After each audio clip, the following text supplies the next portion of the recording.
আরেকটা রেডি করে দিল।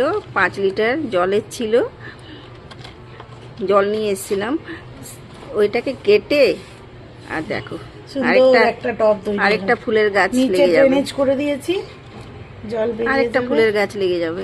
এটারই আরেকটা ইয়ে লাগিয়ে দেবো। কোনো জিনিস নষ্ট করে তো লাভ নেই। বোতল জলের সবসময় কিনে আনতে হবে এর কোনো মানে নেই।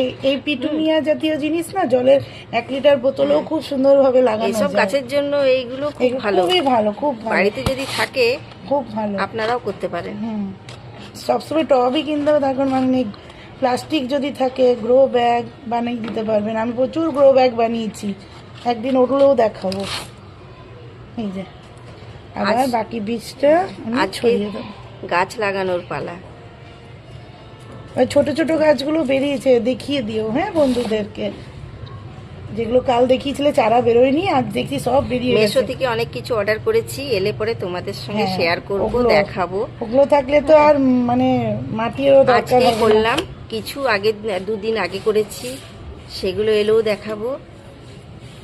চলো বন্ধুরা, এইভাবেই আমরা সবাই মিলে একসাথে সবুজ করে নিজের ছাদে একসাথে এগিয়ে যাই। অক্সিজেন। তোমাদের ভালো লাগলে অবশ্যই লাইক, কমেন্ট, শেয়ার, সাবস্ক্রাইব অবশ্যই করো। সারাদিন কাজের পরে যদি এগুলো নিয়েও থাকেন মনটা খুব ভালো লাগে। এখন আমার ছোট্ট বাগান এই সবে শুরু করেছি। আপনাদের ভালোবাসা সাথ চাই। আপনাদের ছাড়া আমি আগে বাড়তে পারবো না। আপনারা যদি অবশ্যই আমাদের সাথে থাকবেন, জুড়ে থাকেন, আরো অবশ্যই আমাদের সাথে থাকবেন। সাবস্ক্রাইব, লাইক, কমেন্ট, শেয়ার, একটু ভালোবাসা দিয়েন। ঠিক আছে বন্ধুরা, আজকের মতন এইটুকু। এবার চারা বেরোলে দেখাবো। হ্যাঁ, চারা বেরোলে আবার দেখাবো।